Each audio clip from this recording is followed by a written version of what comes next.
محمود نافع اول من رفع العلم المصري على خط بارليف من الفرقه 16 مشاهد. احكي لي ايه اللي حصل. يوم 5 أكتوبر كنت قاعد مع قائد الوحدة بتاعتي، كان اسمه محمد رضا خاطر، فقال لي الساعة 12 بالليل ما اعرفش القائد اللواء طالب شاري العلم ازاي؟ ليه؟ طب اجيب منين؟ ده النجار مش موجود واخد اجازة. قلت له ما يهمكش، انا كنت مترقي رقيب اول سرية الخدمة، كانت ترقيتي رقيب اول من ايام اللي فاتت قبل الحرب يعني. جبت المؤشر اللي القادة بيأشروا بيه على المواقع بتاع الممثلة، على اساس هنا كذا هنا كذا، هنا حفر، هنا دبابة، هنا كذا، خشبة طويلة كده كإشارة. وخدتها وقلت له هي جاهزة، بس هل انت اديت للناس الذخيرة؟ يعني الذخيرة كفاية على الجبهة؟ قال لي لا والله يا محمود. طب نعمل ايه؟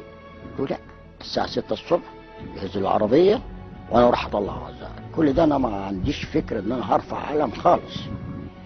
فخدت بعضي رحت رايح بوزع الذخيرة لغاية الساعة 12:30 و5 تقريبا. كنت قدام مكتب رئيس العمليات، الحفرة بتاعته يعني، بسلمه علبة الرصاص بتاعته، وفوجئت ان في عربية جيب جت وفي ظرف اصفر جه. فبصيت الموضوع اتغير قوي، انا مش فاهم حاجة. قلت له في ايه يا فندم؟ قال لي خلاص هنعدي. قلت له طيب انا عمري راح 10 سنين قضيته في الجيش، عاوز استشهد، ان حقي راح، فخليني اخد حقي من الله سبحانه وتعالى. قال لي طيب. نادى الرقيب اسمه محمود، واحد تاني يعني، وقال له ادي كل الحاجة بتاعتك اللي معاك للأخ محمود. اداني كل حاجة. الساعة 2 بالدقيقة لقينا الطيران داخل، بعديها مفيش 5 دقايق أنا كنت حكم دار مجموعة الدفاع عن قائد اللواء ورافع العلم. نزلنا المركب المطاط، قارب مطاط، اول ناس تنزلوا. أول ناس ننزل. نزلوا قبلينا 2 عامون من سلاح المهندسين وحطوا سلم خشب حبال وفي عقل خشب. انا وقفت تحت قدام السلم، طب هطلع ازاي؟ طبعا هو الساتر الترابي ده ممكن يكون فيه الغام، طب ما انا لو دوست على اللغم هينفجر وانا ماسك العالم. بقيت اجري ورجلي لازم تنزل على الخشبه بتاعت الحبال، تنزلش على الارض ابدا، اعتقاد ان هو ممكن ده ما ينفجرش لغم.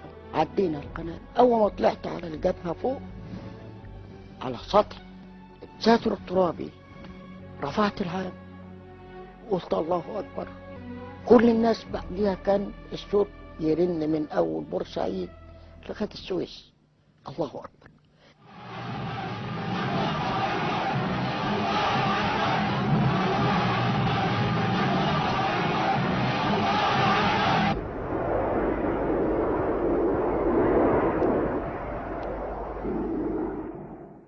شعورك ايه وانت بترفع العلم، اول واحد بيرفع العلم على خط بارليف؟ خدت طاري، جبت ارض مصر تاني. وقت اللي ضيعته 10 سنين من عمري جبته، جبت مصر، جبت الاسلام، جبت مجد الامه العربيه كلها. واتجمعت كل الايات من كل بيت، طلعت تنادي على الطريق وتقول بلادي بلادي بلادي.